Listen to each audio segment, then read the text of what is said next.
Good afternoon. I'm Jay Obernolte. I represent California's 8th Congressional District.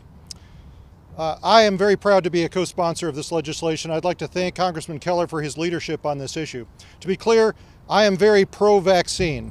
I believe the vaccine is effective. I believe most people should get the vaccine. I've been vaccinated. My family's been vaccinated. I have encouraged my constituents to get vaccinated.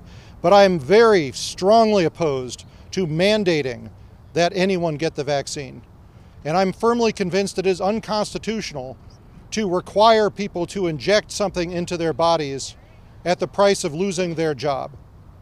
I've run a small business for over 30 years, and I know the hardship that this is going to cause on America's small businesses.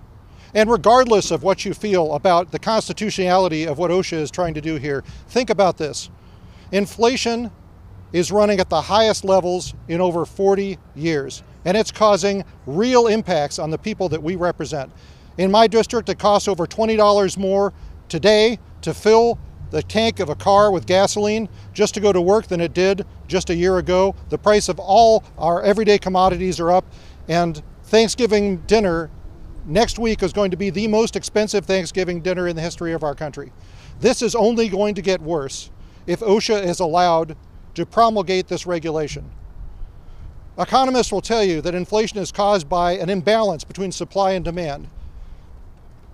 Even OSHA's own documents admit this is going to require a large number of companies to lay off or fire a large number of people. And that's going to further disrupt supply, which is going to make inflation even worse. It's going to have a real material impact on all Americans, but particularly the most economically vulnerable Americans. Now, the action that we're taking today is very appropriate, and it's one that the Congressional Review Act gives Congress the power to take.